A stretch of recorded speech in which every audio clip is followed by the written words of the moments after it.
సుందరి, నువ్వు నాది పెట్టుకున్నావు. మీదా? అవును. సారీ, టోపీలు మారిపోయినాయి. టోపీలే కాదు, మనస్సులు కూడా మారిపోయినాయి. లవ్ ఎట్ ఫస్ట్ సైట్ అన్న మాట నువ్వు ఎప్పుడన్నా విన్నావా? వెంటనే కాదు, ఇప్పుడు కళ్ళారా చూస్తున్నాను. ఐసి, నువ్వు ఇంటికెళ్ళి గుండెల్లో చేయి పెట్టుకుని కెలుక్కో. 2 గుండెలు తగులుతాయి, అందులో ఒకటి నాది, ఒకటి నీది. ఏమంటావు? డ్యూటీలో ఉన్నప్పుడు నేనేం అనలేను. నా పేరు చిట్టి, సెక్యూరిటీలో పనిచేస్తున్నాను. వెళ్ళొస్తాను. బయట ఎక్కడైనా కలుద్దాం. బాయ్.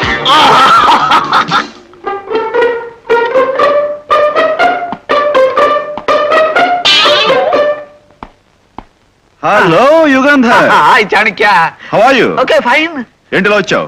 ఏదో చిన్న పని మీద వచ్చాను రా. వచ్చిన పని అయిపోయింది, వెళ్ళిపోతున్నా. ఏమైనా నేను చూసి చాలా కాలం అయిందిరా. ఇప్పుడు ఎలా ఉన్నావు? ఏం చేస్తున్నావా? నేను R&Bలో ఆఫీసర్ గా వర్క్ చేస్తున్నాను. ఏమిటి, రోడ్స్ అండ్ బిల్డింగ్స్ లో ఆఫీస్ రా? Oh my hearty congratulations.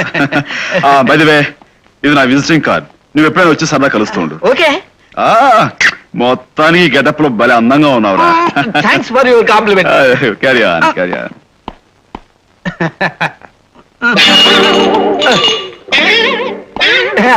Hi. ఇవన్నీ వెంటనే డిస్పాచ్ చేయమని. Okay, morning sir. Hello Chanakya. Hello sir. ప్రొద్దుటి నుంచి కనపడలేదు, ఎక్కడ పోయావే? మొన్న ఎయిర్పోర్ట్ లో పట్టుబడిన వ్యక్తుల గురించి ఆచూకీ కనిపెట్టాను. ఎందుకయ్యా వృధాశ్రమ? ఈ సిటీలో వీధికి ఒక కుళాయి లేదేమో గానీ సందుకు ఒక స్మగ్లర్ ఉన్నాడు. అలా అనకండి సార్. ఆ చనిపోయిన వ్యక్తి పేరు నీరో అని తెలుసుకున్నాను. అతని వెనుకున్న వ్యక్తి పేరు రాణా గారు ఈవినింగ్ పార్టీకి రమ్మని మనందరికి ఇన్విటేషన్స్ పంపించారు. చాణక్య, పేరేమిటన్నావు? పేరు ఇంకా తెలియదులేండి. అవును, ఈ రాణా ఎవరు? రాణా గారి గురించి తెలీదా? పెద్ద బిజినెస్ మ్యాగ్నెట్, మల్టీ మిలియనీర్, అన్నదాత, ఆశ్చర్యత వచ్చరుడు. ఆహా, అంతగా పొగుడుతున్నారు.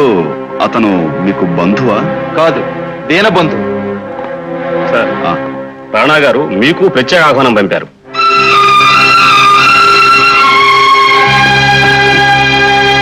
రాణా, నమస్కారం రాణా గారు. దామోదరం, వెల్కమ్.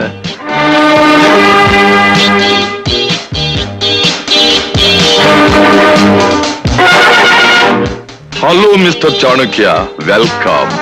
మీరు ఊరికి కొత్త, నాకు కొత్త, నా అంతస్తు కొత్త. అందుకని ఒకసారి పరిచయం చేసుకుంటే బాగుంటుందని మీకోసం ఈ పార్టీ ఏర్పాటు చేశా. Thank you. So you are my special guest. Sure. Come on come on mister Chanakya, నా ఫ్రెండ్స్ ని పరిచయం చేస్తాను. IGF police mister Ranjit. Hello. Hello. Glad to meet you. Collector Kailasarao. Hello sir. Ladies and gentlemen, Shri Rana గారు భారతదేశంలో ప్రముఖ పారిశ్రామికవేత్తని మనందరికీ తెలుసు. కోటీశ్వరులైన ఐశ్వర్యవంతులు స్వార్థం చూసుకుంటారే గాని దానం చేయడానికి చేతులు రావు. కానీ శ్రీ రాణా గారు మన కోఆపరేటివ్ హౌసింగ్ సొసైటీకి 2 ఎకరాలు విరాళంగా ఇచ్చారని చెప్పడానికి నేను ఎంతో సంతోషిస్తున్నాను. వారికి మన డిపార్ట్మెంట్ తరఫున నా కృతజ్ఞతలు తెలియజేసుకుంటున్నాను. Mister Chanakya, Yes. మనం అచ్చటికి వెళ్లి ముచ్చటించుకుందామా? ముచ్చటించుకోవడానికి ఎచ్చటికైనా నాకు అభ్యంతరం లేదు. Come on, have a drink. No thank you. Mister Chanakya, yes. భారతదేశపు జనాభా ఎంత? 70 కోట్లు. దానికో 3 కలుపుకో, 73 కోట్లు నాకున్న ఆస్తి. ఈ దేశంలో ప్రతి మనిషి నెత్తి మీద 1 రూపాయి పెట్టిన 3 కోట్లు ఇంకా నాకు మిగిలే ఉంటాయి. రాజమండ్రి దేనికి ప్రసిద్ధో మీకు తెలుసా? పవిత్రమైన గోదావరి గలగలా పారుతుంది. కాదు, అక్కడ సెంట్రల్ జైలు ఉంది. అందులో ఎన్ని కోట్లు గడించినా తప్పు చేసిన మీలాంటి స్మగ్లర్స్ ని మూసేయడానికి, మీరు లెక్క పెట్టుకోవడానికి 7 చూపుల సెల్స్ ఉంటాయి. చూడు my dear young customs officer, నేను స్మగ్లర్ని అని చెప్పిన నిస్సహాయంగా మీ డిపార్ట్మెంట్ చూస్తూ ఊరుకోవడం తప్ప నన్నేమీ చెయ్యలేరు. ఎందుకంటే నేను సాక్ష్యాలకు దొరకను. చూడు మై డియర్ ఓల్డ్ స్మగ్లర్, నా కన్ను పడిన నేరస్తుడెవ్వరూ ఇంతవరకు సంకెళ్ళు పడకుండా తప్పించుకోలేదు. నగరంలో నాకు ఎలాంటి ఆఫీసర్లతో పరిచయం ఉందో నీకు తెలుసా? అనవసరంగా ప్రగల్భాలు పలుకుతున్నావు. నాకు తెలిసినంత వరకు ర్యాగింగ్ చేసిన వాడు విద్యార్థి నాయకుడవుతున్నాడు, రిగ్గింగ్ చేసిన వాడు రాజకీయ నాయకుడవుతున్నాడు, స్మగ్లింగ్ చేసిన వాడు ప్రపంచానికే నాయకుడవుతున్నాడు.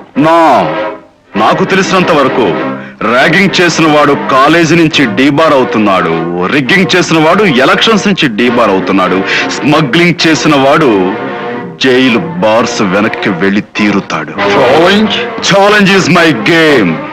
Chanakya is my name. ఆగు. నేను తలుచుకుంటే ఇందరి మధ్య నిన్ను మర్డర్ చేసి ఇక్కడే పాతిపెట్టి కేసు లేకుండా చేసుకోగలను. కానీ నువ్వు నా గెస్ట్ హౌస్ అని కుదిరేస్తున్నావు. నేను తలుచుకుంటే వీళ్ళందరి కళ్ళ ముందే నీ కీళ్లు విరిచి వీళ్ళందరూ చూస్తుండగానే వెళ్ళిపోగలను. కానీ నువ్వు నన్ను పిలిచిన హోస్ట్ అయిపోయావు. వస్తాను. జాకీ వెళ్ళిపోయాడా? ఇక్కడే ఉన్నాను. ఎవరు నువ్వు? ఎవరి గురించి అయితే నువ్వు వెళ్ళిపోయాడా అని అడిగావో ఆ వ్యక్తిని నేనే. వెళ్ళిపోయాడా అని అడిగింది మా కాగ్గాడి గురించి.